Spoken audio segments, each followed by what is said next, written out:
आपका बहुत बहुत स्वागत करता हूँ आपके यूट्यूब चैनल सबका बाप बेस्ट ट्रेडिंग में।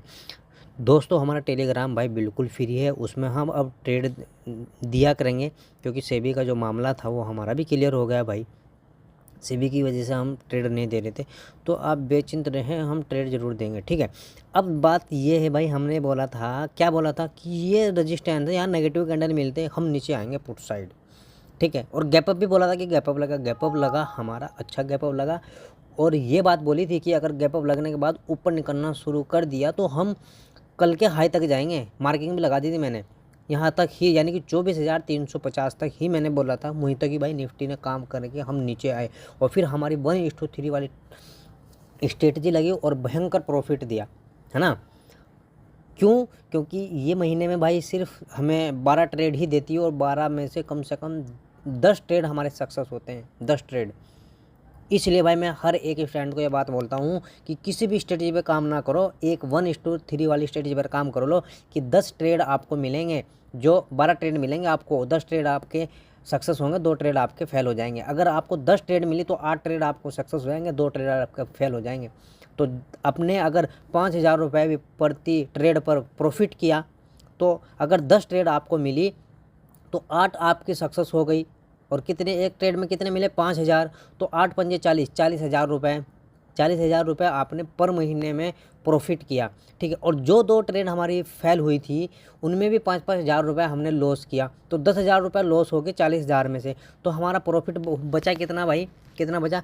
30,000 रुपये हमारा प्रॉफिट बचा, यानी कि बिना रिस्क के हमें ट्रेड मिला, बिना रिस्क के। तो इसलिए भाई सारे के सारे दोस्त क्या करें कि यही करें जो हमने 1:3 वाली स्ट्रेटजी आपको बता रखी है, उस पर हम काम करेंगे बस। और फिर सारी की सारी उम्र उस पर काम करेंगे और सारी की सारी उम्र में प्रॉफिट उसी में लेंगे, ठीक है। और ये बात बोली थी कि अगर हमारा यहाँ देखो, ये हमारा डिमांड एरिया बन गया था। डिमांड एरिया में एक पॉजिटिव कैंडल भी मिली थी भाई, लेकिन दूसरी कैंडल उसके हाई को ऊपर नहीं ब्रेक किया तो हम कॉल साइड नहीं गए, ठीक है। और फिर आगे कहाँ रुकी? आज का जो लो था उसके आसपास ही रुक गई। तो कल भी हम पॉजिटिव रहेंगे मार्केट में, निफ्टी में। क्यों? अगर आपको मैं एक चीज़ दिखाऊं,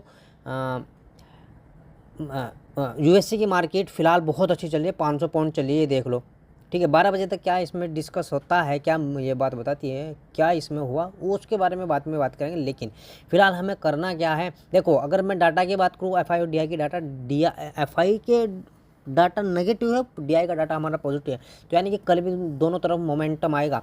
अगर गैप डाउन ओपन हो गई, मैं पहले बता रहा हूँ, गैप डाउन ओपन हो गई तो जो एफआई का जो डाटा था उसका काम हो गया, उन्होंने प्रॉफिट बुक कर लिया, ठीक। तो काम शुरू किसका होगा? डीआई का डाटा का शुरू होगा, यानी कि फिर कॉल साइड भागेगी।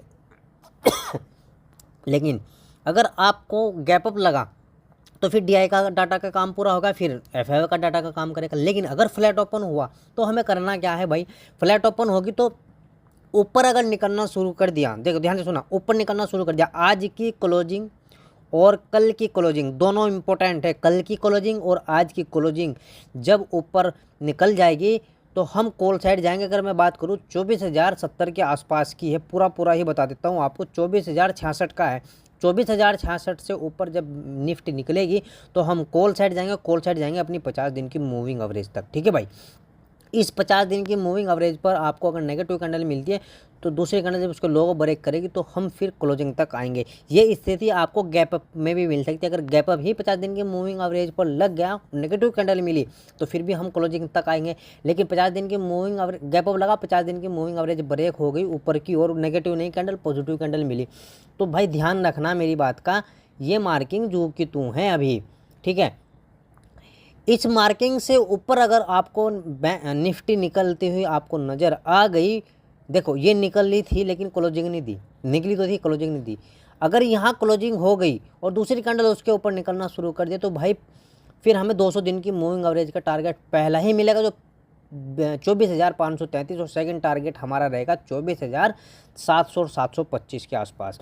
फ्लैट ओपन होने के बाद नीचे निकलना शुरू कर दिया तो आज की जो क्लोजिंग है, एक तो ये, और कल वाला जो लो है एक ये, अगर मैं आपकी पूरी बात बताऊं कि 23,900, 23,900 की अगर नीचे निकलती है निफ्टी, तो ये बात ध्यान रखना, फिर बड़ा गिरावट आ सकती है, ठीक है। फिर बड़ी गिरावट आ सकती है। कहाँ तक आएंगी वो चेक कर लेते हैं आपके सामने भाई। बड़े टाइम फ्रेम कर लो। बड़े टाइम फ्रेम पे अगर मैं आपको एक बात बताऊं कि डिमांड एरिया में डब्लू पैटर्न बन रहा है, डिमांड एरिया में डब्लू पैटर्न बन रहा है, ये देख लो, ठीक है। और जब डिमांड एरिया में डब्लू पैटर्न बनता है तो भयंकर प्रॉफिट होता है, ये बात ध्यान रखना, ठीक है।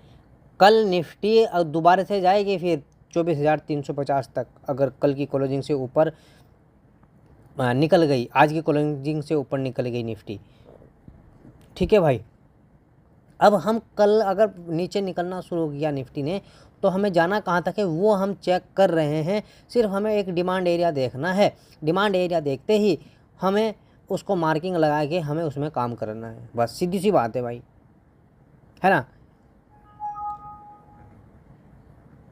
डिमांड एरिया तो बहुत नीचे है भाई, उससे पहले एक सपोर्ट मुझे नज़र आ रहा है, उसको देख लेते हैं बस। सपोर्ट है भाई हमारा 23,800, सीधा चलते हैं 23,800 तक। हमें करना क्या है, हमें प्रॉफिट को बुक करना है 23,800 पर जाकर, ठीक है। 23,800 पर हमें अपना बुक करना है भाई प्रॉफिट। अभी आपको सारी चीज़ें बताऊंगा, इसको हटा देते हैं बस। हाँ, फ्लैट ओपन होने के बाद नीचे निकली तो 23,900 से नीचे जब निकलेगी तो फिर हमें 100 पॉइंट लेने हैं 23,800 तक, ठीक है। और अगर आपको 23,900 पर गैप डाउन मिली थी, ध्यान से सुना, 23,900 पर गैप डाउन ओपन हुई तो अगर नीचे निकली तो फिर हमें 800 तक वापस जाना है। लेकिन अगर 900 पर आपको गैप डाउन मिली और आपको पॉजिटिव कैंडल मिली ना कि नेगेटिव कैंडल, तो हमें कॉल साइड के मोमेंटम पे ध्यान रखना है। फिर आपको क्या करना है कि 900 पर तो ओपन हो गई लेकिन हमारी क्लोजिंग की रुकावट है। जब ये रुकावट हमसे यानी कि पीछे निकल जाएगी, हम रुकावट से आगे निकल जाएंगे तो हमें कॉल साइड जाना है, यानी कि क्लोजिंग से ऊपर जब निकलेगी तो हमें कॉल साइड जाएंगे भाई, कोई दिक्कत वाली बात नहीं है। तो ये निफ्टी की थी हालात। अब चलते हैं बैंक निफ्टी की तरफ कि बैंक निफ्टी के क्या हालात हैं, क्या इस पर गुजरेगी, क्या मार्केट का क्या असर पड़ेगा, क्या यूएसए की मार्केट का कोई असर पड़ेगा भाई। पड़ता है, देखो पड़ता है, ऐसी बात नहीं कि नहीं पड़ता है। यूँ कहते हैं कि जब पहाड़ों में बारिश होती है तो फिर जो तटीय मैदान होते हैं क्यों उनमें मौसम में ठंडे होने शुरू हो जाते हैं, है ना। कि बर्फ़ मसूरी में पड़ती है, बर्फ़ पहाड़ी इलाके में हिमालय में पड़ती है, और ठंड कहाँ होने लगती है, ठंड इधर प्लेन में होने शुरू हो लेती है।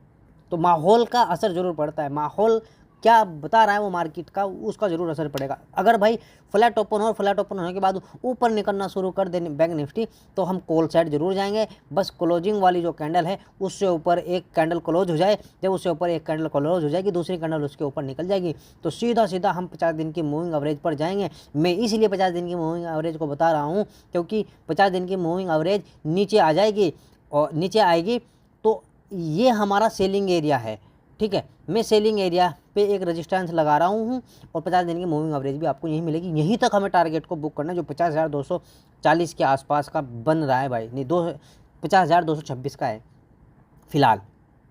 अगर डायरेक्ट गैप अप लगता है 50,226 या 200 पर और आपको पॉजिटिव कैंडल मिलती है तो हमें कॉल साइड जाना है। कॉल साइड जहाँ से बैंक निफ्टी ने गिरावट दी है, आज का हाई है, वहाँ तक हमें कॉल साइड जाना है, वहीं हमें अपना प्रॉफिट बुक करना है। अगर डायरेक्ट बड़ा गैप अप लग गया आज के हाई के पास तो यहाँ अगर आपको नेगेटिव कैंडल मिलेगी तो सीधा 50 दिन की मूविंग एवरेज पर आएंगे यहाँ तक, ठीक है, 50,200 के आसपास तक। फिर यहाँ से रिकवरी प्लान होगी बैंक निफ्टी की। अगर हालात ये बताती है कि फ्लैट तो ओपन हो गई और पॉजिटिव कैंडल नहीं नेगेटिव कैंडल मिली तो हम हालात के हिसाब से चलेंगे भाई बैंक निफ्टी में। फ्लैट ओपन होने के बाद नीचे निकलना शुरू कर दे बैंक निफ्टी तो हमें पुट साइड जाना है, ठीक है। अगर मैं आपको प्रॉपर बताऊं कि आज का लो बनाया क्या था बैंक निफ्टी ने 49,659 का बनाया था। अगर इससे नीचे निकलती है तो सीधा 49,500 तक जाएंगे। कहाँ तक जाएंगे? सीधा 49,500 का पहला टारगेट रहेगा और फिर सेकंड टारगेट हमारा 350 का रहने वाला है बैंक निफ्टी का। अगर 49,500 पर गैप डाउन ही लगता है तो हमें कॉल साइड जाना, ये बात ध्यान रखना। अगर पॉजिटिव कैंडल मिलती है तो ठीक है, अगर नेगेटिव कैंडल मिली तो हमें 350 तक नीचे जाना है। ये बैंक निफ्टी की ट्रेड हमें लेनी है। बैंक निफ्टी की ट्रेड लेना ऐसा है जैसे हमने अपना कटवा समुद्र में डाल रखा था कि उसमें बड़ी मछली फंस गई और फिर वो खींच भी नहीं रही। तो बैंक निफ्टी में काम करना ऐसा है कि छोटा कटवा बड़ी मछली, लेकिन इसलिए निफ्टी में काम करो, जैसा कटवा ऐसी मछली मिल जाएगी, उसमें हमें कोई दिक्कत नहीं होगी भाई। अब बड़ी मछली मिलेगी तो कटवे से नहीं पकड़ी जाएगी, फिर तो आपको जहाज़ खरीदना पड़ेगा, उसमें बड़े बड़े जाल खरीदने पड़ेंगे, उससे मछली पकड़ी जाएगी भाई, कटवे से नहीं पकड़ी जाएगी। कटवे से तो छोटी मछली ही आएगी, वही आप खींच सकते हैं या जोड़ में पकड़ेंगे फिर। तो छोटी मछली कटवा जैसा आपका रहेगा, ऐसा आपको मछली पकड़नी है, ठीक है। तो भाई अगर आपको वीडियो समझ में आई हो तो लाइक करें, कमेंट करें, दूसरे भाई तक ज़रूर पहुंचाना। और मेरा बिल्कुल मैं कल से ट्रेड दूंगा भाई टेलीग्राम पर, क्योंकि हमारा मसला जो था वो हल हो चुका है। जब मसला कोई आएगा तो फिर देख लेंगे। लेकिन एक बात ध्यान रखना, अगर आपको कोर्स करना हो, पेपर ट्रेडिंग कोर्स, मैं कोर्स भी कराता हूँ, आप टेलीग्राम या व्हाट्सएप पर मैसेज करके भाई मुझसे बात कर सकते हैं। नया बैच शुरू होने वाला है। जय हिंद, जय भारत।